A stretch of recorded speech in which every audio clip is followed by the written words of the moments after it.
Bienvenue sur Page à Page et merci d'être au rendez-vous pour un nouvel épisode. Il sera question d'amour cette fois-ci, puisque nous allons nous intéresser à la relation tumultueuse de Catherine et Heathcliff, les personnages principaux du roman Léo des Hurlevents. Publié en 1847 par Emily Brontë, le livre n'a pas rencontré un succès immédiat, mais a fini par se hisser au rang de classique au fil des décennies. Nous ferons un résumé par chapitre, passerons en revue les personnages principaux avant de répondre aux principales questions suscitées par le livre.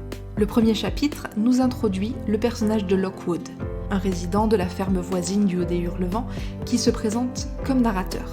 Il nous raconte la première fois qu'il a rencontré son propriétaire, Heathcliff, alors qu'il se rendait dans la maison du Haut des Hurlevents. Heathcliff lui est apparu comme un homme intéressant et poli, bien qu'impénétrable. Celui-ci l'a invité à entrer dans la maison pour prendre un verre, mais l'attitude de Heathcliff envers Lockwood lui a semblé suspecte. Au chapitre suivant, bien qu'il ne se soit pas senti très bien accueilli la veille, Lockwood retourne au Haut des Hurlevents. Il arrive à la maison juste au moment où la neige commence à tomber. Il attend donc avec insistance qu'on lui ouvre la porte, mais il ne reçoit qu'un refus de Joseph, qui lui dit que son maître n'est pas à la maison. Heureusement, un autre homme, Arton, apparaît et le conduit à l'intérieur. Dans le salon, Lockwood rencontre une femme qu'il suppose être l'épouse de Heathcliff. Il tente d'engager la conversation avec elle, mais ne reçoit que le silence comme réponse. Bientôt, Heathcliff entre, l'air maussade, et Lockwood découvre alors que la femme est en fait sa belle-fille, mais qu'elle est veuve, tout comme lui. Le fils et la femme de son propriétaire sont donc décédés. Lorsqu'il est temps de partir, Lockwood demande à quelqu'un de le guider car il fait nuit et il neige. Malheureusement, aucun des employés d'Heathcliff, ni même le propriétaire lui-même, ne lui vient en aide. Alors notre protagoniste prend une lanterne et sort, mais Joseph l'accuse de l'avoir volée et lâche les chiens à sa poursuite. Alors qu'Heathcliff et Arton rient, seule la gouvernante vient à son secours. Celle-ci emmène Lockwood dans une pièce isolée au chapitre 3 pour panser ses blessures et le laisser se reposer. Là, Lockwood découvre plusieurs noms barrés sur l'étagère. Catherine Earnshaw, Catherine Linton, Catherine Heathcliff. Les journaux intimes sur l'étagère appartiennent également à cette Catherine Earnshaw, ce qui attise la curiosité de notre personnage. Dans le premier des journaux intimes, Catherine raconte un épisode de son enfance, au cours duquel Hindley, son frère, s'est mis en colère contre elle et Heathcliff. Elle explique également que Heathcliff n'est pas son frère, mais un vagabond que son père a adopté et ramené à la maison. Lockwood s'endort en lisant et fait des cauchemars. À moitié endormi, il casse la fenêtre avec sa main pour empêcher une branche de frapper la vitre. Et à ce moment-là, une main blanche lui apparaît et il entend une voix de femme lui dire qu'il s'agit de Catherine Linton. La main ensanglantée, il se met à crier et Heathcliff entre. Il lui raconte tout ce qu'il s'est passé et le propriétaire exige qu'il quitte les lieux. Derrière lui, il entend l'homme pleurer encore la mort de Catherine. Au chapitre 4, Lockwood est rentré chez lui, à la ferme, et parle à sa gouvernante, Ehéna, pour l'interroger sur l'histoire du Haut des Hurlevents. Il semble que l'histoire de la famille Earnshaw soit fort curieuse. Monsieur Earnshaw a eu 2 enfants, Hindley, qui aura plus tard Arton, et Catherine. Après un voyage, Monsieur Earnshaw rapporte au Haut des Hurlevents un enfant dépenaillé à peine capable de parler. Dès le début, il est en désaccord avec les 2 autres enfants, bien que Catherine finisse par l'accepter et devienne très proche de lui. La Catherine actuelle, que Lockwood a vue dans le salon, est la belle-fille de Heathcliff. Elle est la fille de Catherine et de son mari Edgar Linton. Arton, quant à lui, est son cousin, c'est-à-dire le fils de Hindley et de sa femme. Heathcliff a épousé Isabella Linton, sœur du mari de Catherine. Si vous suivez toujours, on passe au chapitre suivant, le chapitre 5. Au cours de ces dernières années, Monsieur Earnshaw s'est montré particulièrement proche de Heathcliff, ce qui a irrité Hindley. Son serviteur Joseph l'a encouragé à élever le reste de ses enfants avec plus d'autorité. Hindley, par exemple, était jugé paresseux par son père. Finalement, déjà malade, Monsieur Earnshaw s'est éteint, alors que Catherine et Heathcliff étaient encore enfants. Au chapitre 6, alors que son père est mort, Hindley revient marié pour reprendre les rênes du Haut des Hurlevents. Son attitude est autoritaire, surtout avec Heathcliff, qu'il traite comme un serviteur. Un jour, Heathcliff et Catherine, qui sont encore des enfants, courent à la ferme où vivent les Linton pour les espionner. Le problème, c'est que les habitants de la maison les entendent et lâchent les chiens, en pensant qu'il s'agit de voleurs. Catherine est mordue. Quand les Linton découvrent qui ils sont, Heathcliff est mis à la porte, mais Catherine est autorisée à rester le temps d'être soignée. Lorsqu'Hindley apprend ce qu'il s'est passé, il y voit l'occasion de séparer les 2 enfants, au motif que Heathcliff a une mauvaise influence sur Catherine. Au chapitre 7, Catherine revient de son séjour chez les Linton. Ceux-ci se sont efforcés d'en faire une jeune femme et elle se montre hautaine avec Heathcliff, qu'elle traite à son tour comme un domestique. Les Linton sont invités à déjeuner le lendemain. Helena, qui travaille alors pour la famille Earnshaw, a pitié de Heathcliff. Elle le toilette et l'habille pour qu'il puisse s'asseoir à la table avec les autres. Pour Hindley, cependant, ce n'est pas suffisant et il le fait enfermer dans sa chambre. Catherine trouve tout de même cette attitude excessive. Aussi, à la fin du repas, elle va rendre visite à son ami. Heathcliff commence alors à comploter pour se venger de Hindley. L'histoire se poursuit au chapitre 8 et saute à l'été 1778. Ce chapitre nous est raconté par Helena. La femme de Hindley, malade de la tuberculose, meurt peu après avoir donné naissance à leur premier enfant, le fameux Hareton. Hindley désigne Helena pour l'élever. Devenu veuf, Hindley commence à sombrer dans l'alcool. Il s'isole peu à peu. Catherine, pour sa part, a développé 2 personnalités. L'une, très féminine, qu'elle sort lorsqu'elle reçoit la visite de Edgar Linton, son prétendant. Et une autre, plus sauvage, qu'elle a lorsqu'elle est avec Heathcliff. Confrontée à une autre visite d'Edgar, Heathcliff reproche à Catherine de passer trop de temps avec lui. Cette dispute enflamme la colère de Catherine, qui s'en prend à Edgar à son arrivée, et à Helena, qui était son chaperon. Malgré tout, quelques minutes plus tard, Catherine et Edgar se déclarent finalement leur amour. Au chapitre 9, l'alcoolisme de Hindley s'intensifie au point qu'un jour, il jette son fils Hareton dans les escaliers. Catherine, probablement lassée de la situation, annonce à Helena qu'elle va épouser Edgar. Rester avec Heathcliff n'est pas une option, elle sait qu'il l'embarrasserait par son comportement. Heathcliff écoute toute la conversation avec tristesse et quitte la maison en silence. Ce qu'il n'entend pas, c'est que Catherine est en réalité profondément amoureuse de lui, parce que leurs âmes sont identiques, mais qu'elle ne peut malheureusement pas le rejoindre. 3 ans plus tard, après être tombée malade de tristesse à cause de l'absence soudaine d'Heathcliff, Catherine épouse Edgar. Comme les parents d'Edgar sont maintenant morts, ils vont vivre à la ferme avec Helena comme gouvernante. Hareton est laissé aux soins de son père ivrogne et de Joseph, le seul domestique restant au haut des Hurlevents. Au chapitre 10, Lockwood tombe malade et reçoit la visite de Heathcliff. Helena continue à lui raconter l'histoire et avoue que personne ne sait comment Heathcliff a réussi à gagner autant d'argent pendant les années où il a été absent. À son retour, Heathcliff va voir Catherine qui le reçoit avec émotion. Il a repris alors sa vie au haut des Hurlevents. Il s'est notamment rapproché d'Hareton, tous les 2 étant traités avec mépris par Hindley. Chez Catherine, Heathcliff a rencontré Isabella, la sœur d'Edgar, et a décidé de lui faire la cour, un peu parce qu'il avait remarqué qu'elle l'aimait bien, mais également pour rendre le couple jaloux. Quelques jours plus tard, au chapitre 11, Helena voit Heathcliff essayer de flirter avec Isabella. Elle en parle donc à Catherine. Celle-ci interroge Heathcliff sur ses véritables intentions, mais celui-ci lui avoue que sa seule intention est d'embêter Edgar. Alors qu'ils se disputent, Helena va chercher de l'aide. Lorsqu'Edgar arrive, Catherine, furieuse, enferme son mari et Heathcliff dans une pièce afin que l'affaire soit enfin réglée. La situation se tend davantage, au point qu'Edgar, ne sachant que faire et lassé des cris de sa femme à son égard, ne le frappe avec son poing. Il court ensuite chercher de l'aide, tandis qu'Heathcliff s'enfuit. Au chapitre 12, Catherine s'enferme dans sa chambre pendant des jours sans manger. Cela inquiète Edgar qui appelle un médecin. La jeune femme est en train de délirer. Elle parle d'Heathcliff et du haut des Hurlevents. Et pendant ce temps, Edgar entend une rumeur selon laquelle Isabella et Heathcliff prévoiraient de s'enfuir au haut des Hurlevents. Finalement, Catherine se rétablit au chapitre 13. Edgar reçoit une lettre de sa sœur dans laquelle elle lui annonce qu'elle va effectivement épouser Heathcliff.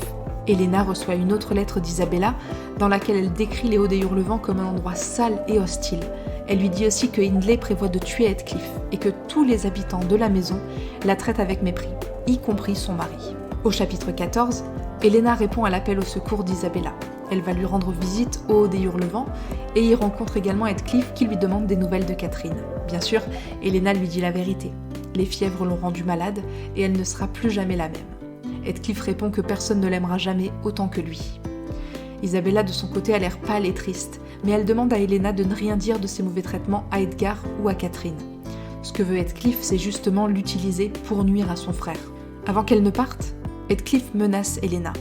Soit elle l'aide à organiser une rencontre avec Catherine, soit il la gardera emprisonnée dans les hauts des Hurlevents. Terrifiée, Helena accepte bien sûr. Et la rencontre entre Heathcliff et Catherine a lieu au chapitre 15, alors que le reste des habitants de la ferme est à la messe. Dans leur conversation, ils se font des reproches mutuels. Catherine avoue que ce qui lui fait le plus mal à l'idée de mourir, c'est que cela l'éloignera irrémédiablement de Heathcliff qu'elle n'a jamais cessé d'aimer. Elena entre alors pour les prévenir qu'Edgar est de retour, mais Catherine demande à Heathcliff de rester. Lorsqu'Edgar arrive dans la pièce, Heathcliff lui remet le corps de Catherine, évanouie ou morte, on ne sait pas encore. Heathcliff dit qu'il attendra dehors jusqu'à ce qu'il sache ce qu'il en est. Minuit sonne finalement au chapitre 16. Catherine donne naissance à une petite fille, qu'il nomme également Catherine, et puis elle meurt quelques heures plus tard. Elena sait que cela signifie que l'héritage d'Edgar, n'ayant pas de fils, ira à Isabella et à Heathcliff, son mari. Edgar veille sur le corps de sa femme morte, et lorsqu'il s'arrête, c'est Heathcliff qui prend secrètement sa place. Catherine est enterrée sur ordre de son mari, loin des panthéons des familles Linton et Heathcliff, dans un coin du cimetière. C'est également là qu'Edgar sera enterré des années plus tard. Au chapitre 17, Isabella se présente à la ferme et explique à Elena qu'elle s'est enfuie du haut des Hurlevents à cause de la violence qu'elle a subie le jour précédent. Hindley aurait presque tué Heathcliff, mais leur bataille s'est soldée par une blessure faite à Isabella. Elena raconte à Lockwood qu'après cela, Isabella est allée vivre en dehors de Londres. Elle y a eu un fils d'Heathcliff qui n'est jamais venu leur rendre visite. Hindley, pour sa part, meurt 6 mois plus tard. L'héritage du haut des Hurlevents, qui était une propriété hypothéquée, passe alors exclusivement entre les mains de Heathcliff. Au chapitre 18, Cathy grandit sous la tutelle de son père et développe une personnalité similaire à celle de sa mère, douce mais insolente. Edgar ne lui dit rien sur les hauts des Hurlevents et ne la laisse pas quitter l'enceinte de la ferme.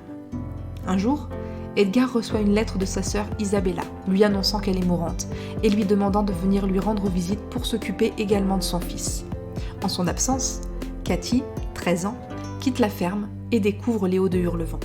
Effrayée, Elena part à sa recherche et la trouve en train de parler à Arton. C'est alors qu'elle apprend que Arton est son cousin, et non un domestique. Lorsqu'elle retourne à la ferme, Cathy, encore sous le choc, promet à Elena de ne rien dire à son père pour éviter son renvoi.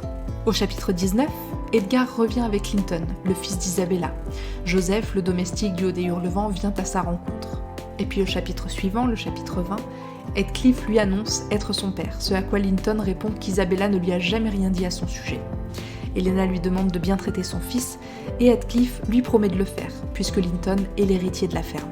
Au chapitre 21, Elena apprend de la gouvernante du haut des Hurlevents que Linton est maltraité dans la maison, mais elle ne peut, hélas, rien y faire. Un jour, alors que Cathy a déjà 16 ans, elle part à la chasse avec Elena. La servante la perd de vue et la retrouve en train de parler à Heathcliff et Arton.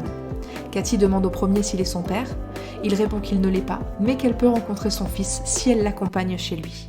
Bien qu'Elena tente de l'éviter, Cathy finit par aller retrouver son cousin, qui montre une attitude différente de la fragilité affichée plus tôt.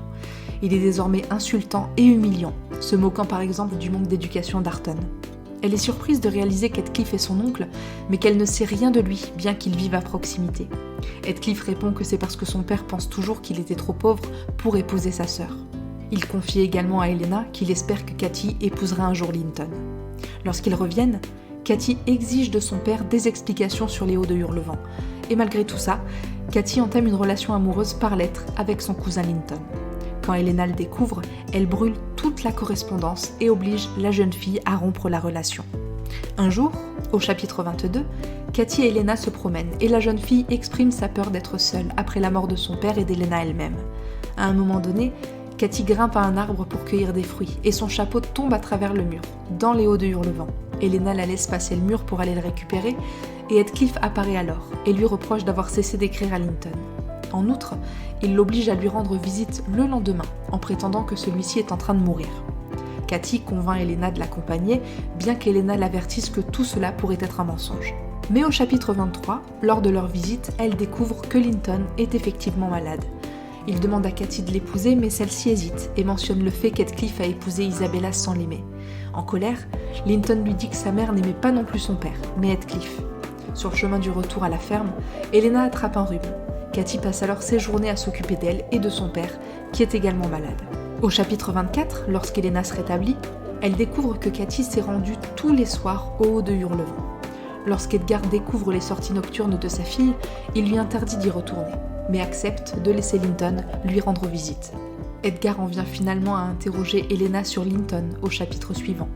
Celle-ci lui dit qu'il n'a pas grand-chose à voir avec son père, car c'est un homme beaucoup plus jeune, plus calme et plus doux. Malgré cela, Edgar reste nerveux quant à cette relation. Il accepte finalement que Linton et Cathy se rencontrent sur la lande, entre les deux maisons. Au fond, il ne voit pas d'inconvénient à ce que sa fille épouse son cousin, car c'est le seul moyen pour elle de rester à la ferme à sa mort. Ce qu'Edgar ne sait pas, c'est que Linton est lui aussi en train de mourir. Au chapitre 26, Linton et Katy se rencontrent à mi-chemin, mais le jeune homme n'est pas aussi vaillant qu'il le disait dans ses lettres. Une seconde réunion a lieu, au chapitre 27, bien que Katy soit sur le point de l'annuler lorsqu'elle voit que l'état de santé de son père semble se détériorer. Heathcliff apparaît et force Linton, Katy et Elena à entrer dans la maison, où il les enferme dans une pièce. Il leur annonce qu'ils sont désormais sous son pouvoir et que dès le lendemain, Katy devra le traiter comme un père. Les femmes tentent de résister, en vain. Linton explique alors que Heathcliff veut que les cousins se marient. Si Katy refuse, elle ne quittera jamais les Hauts de Hurlevent et ne reverra jamais son père.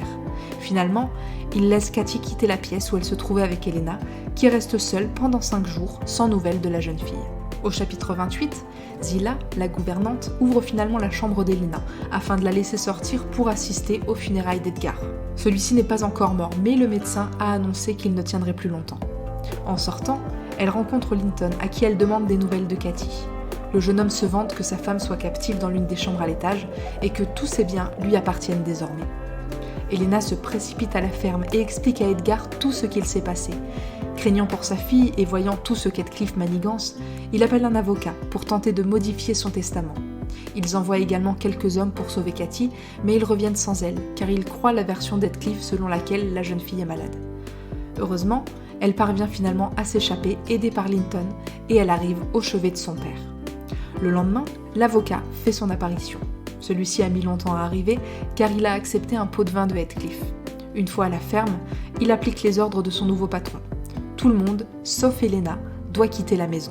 Au chapitre 29, Heathcliff semble vouloir emmener Katy au Haut de Hurlevent. Elena lui demande de l'autoriser à partir avec elle, mais il lui répond que son travail sera toujours à la ferme, qu'il mettra bientôt en location. Heathcliff raconte également comment, dans le cimetière, il a persuadé le fossoyeur de déterrer partiellement Catherine et de lui laisser voir son visage une dernière fois.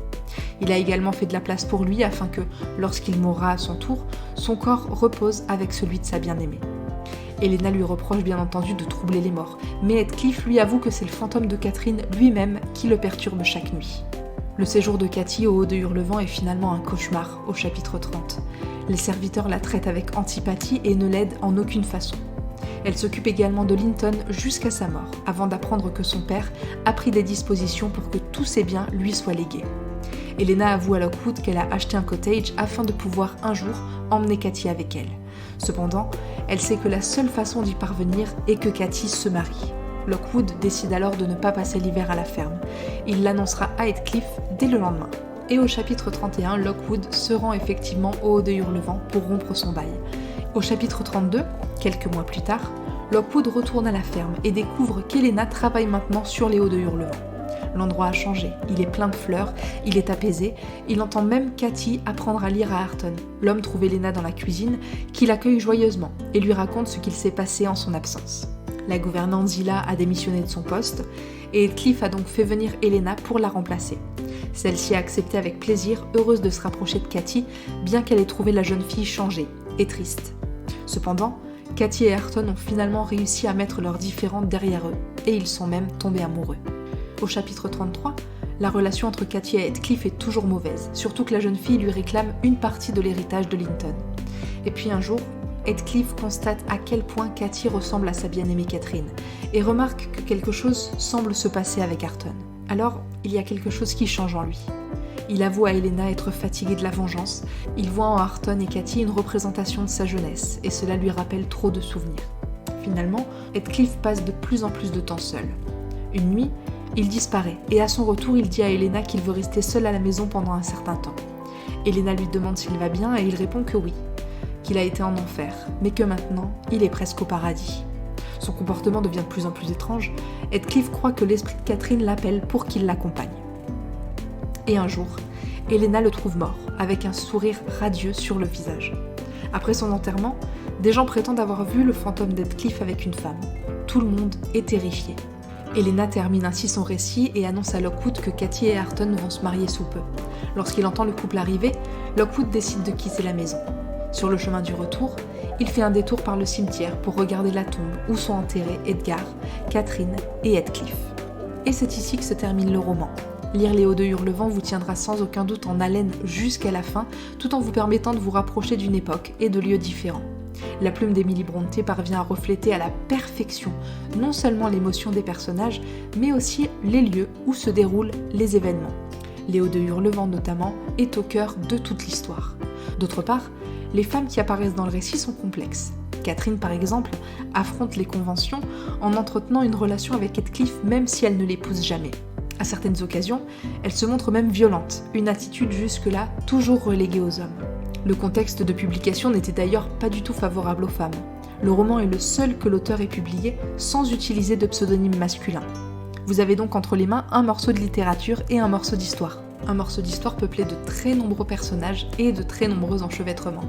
Cela rend la lecture parfois complexe et c'est pour ça qu'il est sans doute intéressant de se pencher un peu plus en détail sur les personnages. Nous avons Heathcliff, bien entendu, sans aucun doute le grand méchant de l'histoire.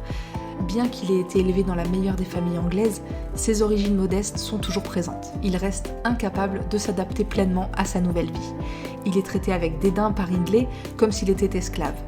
Et c'est à partir de là qu'Heathcliff accumule la rage et la soif de vengeance qu'il déversera tout autour de lui. Au fil des ans, il se transforme en un homme fort avec beaucoup de colère, au point même qu'il semble parfois qu'il ne ressent aucune émotion ou aucune empathie. C'est en tout cas l'impression que se fait Lockwood au moment où il le rencontre au début du roman. Et finalement, Heathcliff meurt en ayant accompli cette vengeance. Il a réussi à transformer la vie au Haut de Hurlevent en un véritable cauchemar, un peu comme ce fut le cas pour lui à son arrivée. Et il meurt convaincu que l'esprit de Catherine l'appelle pour partir avec elle. Catherine, de son côté, est une femme insolente, au caractère bien trempé dès son plus jeune âge. Elle est incapable de contrôler ses émotions et elle entretient avec Heathcliff son attitude la plus sauvage. Elle le fait parfois avec son frère Hindley, mais aussi avec son mari et avec Arton. Si elle épouse Edgar, ce n'est que pour s'élever socialement.